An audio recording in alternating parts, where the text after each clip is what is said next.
Okay, I just wanted to really quickly finish a couple of thoughts about Raw, because I talked about a lot of stuff, so let me just finish. First of all, DX versus Jerishow. Well, how do you think about I know there are mixed feelings from the IWC, from the YouTube community, on the reformation or reformation of DX.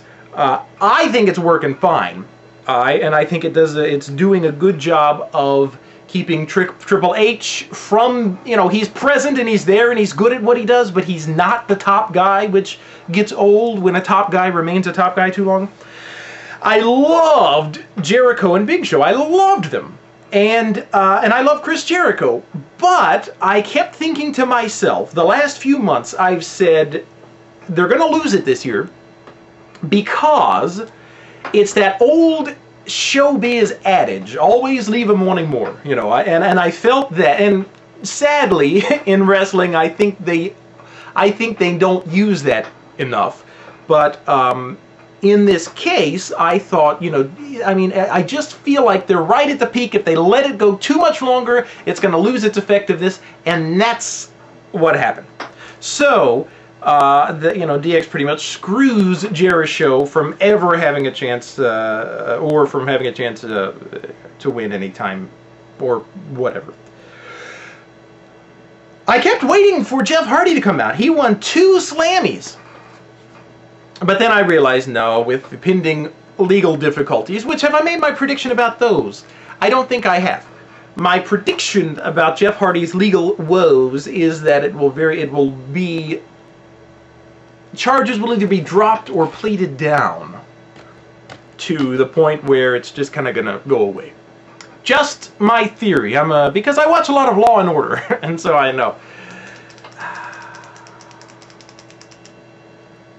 And I think that's about the only thing that I needed to say. Oh yeah, Batista interrupting. Now, was that Maria won Diva of the Year? Why? Melina is the Diva of the Year. I'm not making any statements about, but I don't think Maria has had a very strong year. Then Batista comes out and interrupts, and he says, "It's not about you, it's about me." And he says that about 4 times, and it's just really, really crummy for a guy who can do better. I mean, he can. Say what you will about Batista, and I'm not going to defend him like I just defended Cena. I'm not going to put my credibility on the line, but he could do better than that. And that was left hanging in the air. So, yeah, the hanging in the air, the Undertaker, the Bret Hart, the Batista, nothing really came of it. The Oh My moment, Michael Cole, and then Cena won. But again, I said, out comes Sheamus. "Hey there, fella." Why didn't Cena... And he said, "Come on." But what about the rematch clause? Anyway, that was just another couple of minutes of stuff to talk about. Oh, one thing I did want to say. I'm seeing a lot, talking about DX, I'm seeing a lot of t-shirts and stuff, DX merchandise around, kids wearing DX whatevers. And there was a guy walking down the street a couple of days ago, and he said he had a DX shirt on. I was driving along, and I see him there, and I thought, what can I do? Because I always want to say something to these people, because I feel like I need to show my, my solidarity with other wrestling fans.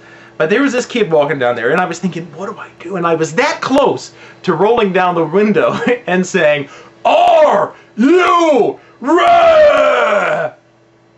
Because I thought it'd be funny.